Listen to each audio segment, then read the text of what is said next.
Tubby Engineer. Today I'm going to be reviewing the Vaporshark DNA 30 box mod. Now, I bought this one from DNA30.com in the Netherlands. They are now starting to come on sale here in the UK, and as far as I'm aware the price is going to be around £139. I will, at the end of this, put up a slide showing specs and where they're available, and a web address for a UK supply and one for the DNA30.com website. Just excuse me while I have a vape.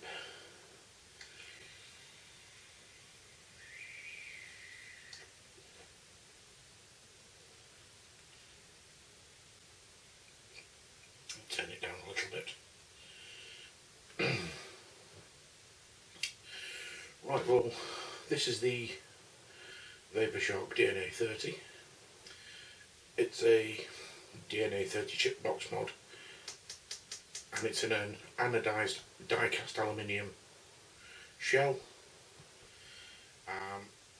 It's an internal fixed battery. It's not an interchangeable battery. It's a 1200 milliamp hour lithium polymer battery, and it's rechargeable via a micro USB port on the side, which I'll show you in the close-ups. I've been using it for a while now, and I'll run you through the instructions and what have you in the close-ups, which we'll go to now. Right, this is the Vaporshark DNA 30. You have to excuse the slight flashing, my lights are a bit bright.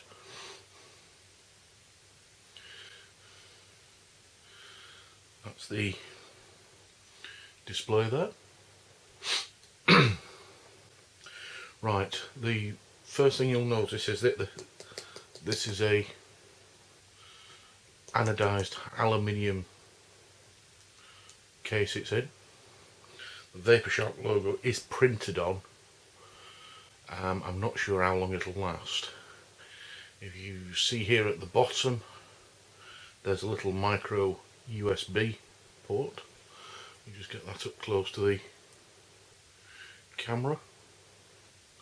You'll also notice there's a small LED just there that will show you when it's charging. Now, if you look at the bottom here, you'll see the screen, and you'll notice it's got all the standard DNA 30 information on it, which is battery life, atomizer resistance at the top, voltage that the coils are firing below that, and power at the side. The controls are very, very simple. Fire button, minus button, and plus button. I've currently got my Grail dripper on top. Just let me take that off a moment.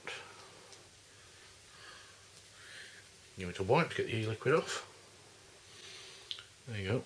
And you can see that it's a recessed 510 connector with a spring-loaded 510 pin in the middle.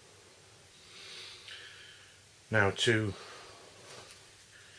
actually activate the mod, let me clear it a bit, covered in sweaty fingerprints and everything.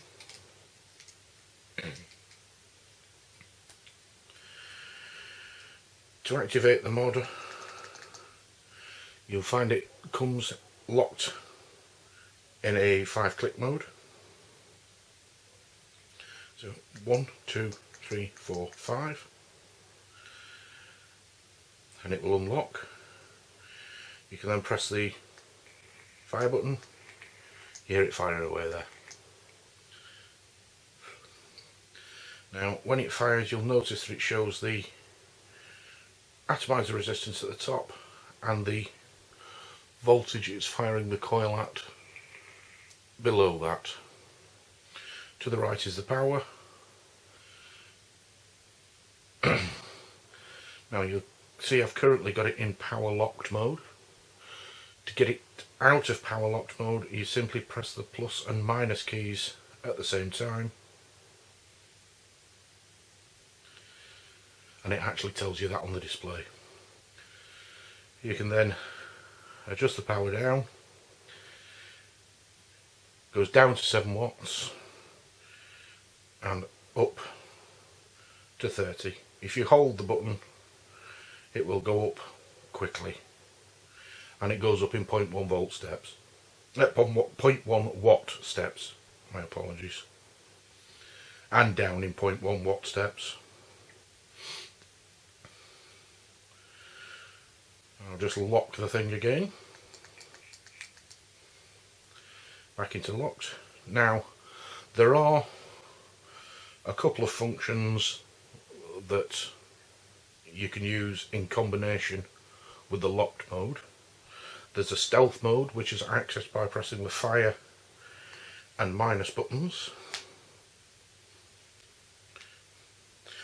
Keep it held, normal mode, and it's now switched to stealth mode. Once the screen goes off,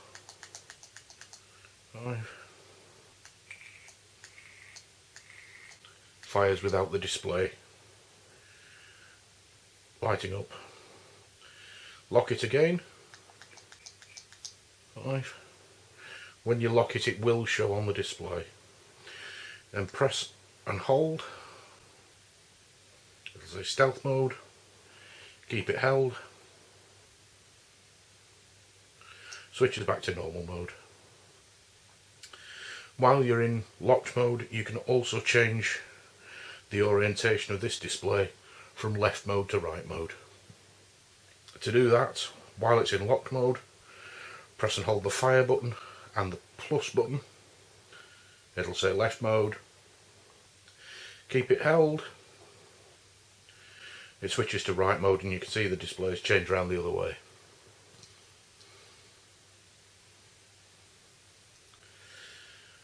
Switch it back again, exactly the same procedure. Right mode. Switch back to left mode.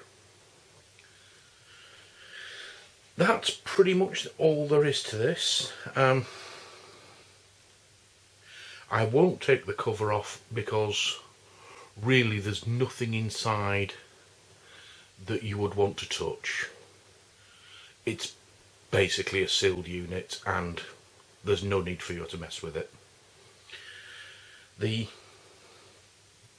battery life is about 18 to 24 hours for a medium sort of vaping style. I class myself as medium. I'm not continuously vaping, but I do vape on fairly regularly. The charging socket is pass-through, so if you run out during the day, you can plug it into a micro USB and it will allow you to vape on once the while it's charging. If your battery's too low, you will need to leave it a while, probably 15 or 20 minutes before you can carry on using it, simply because the battery will be too drained to fire, particularly if you've got it on higher wattages. And that's pretty much it for the close-ups.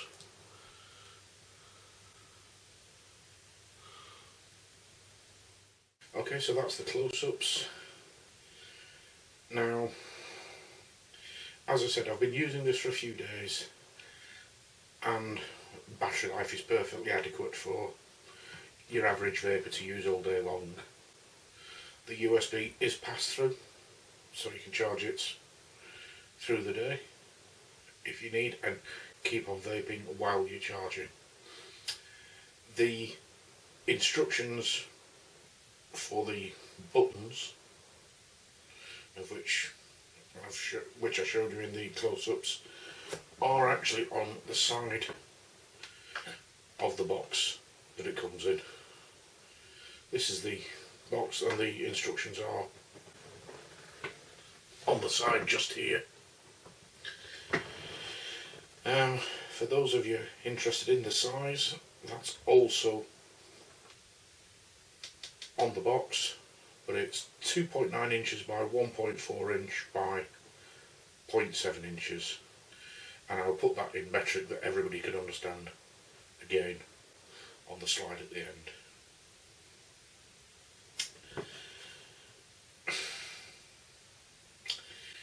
What else can I say about it?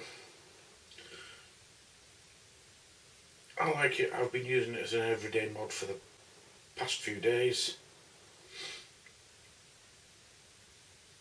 If I change my mind about anything, I will put up an amendment to this review.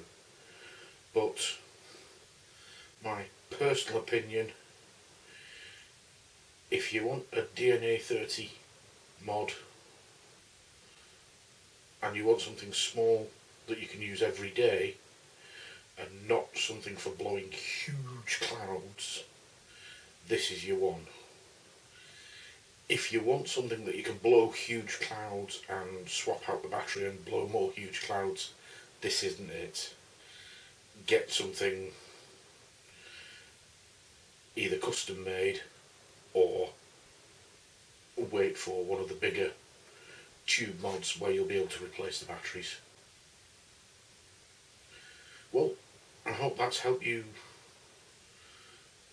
make a decision on this. So, thank you very much for watching, and bye now.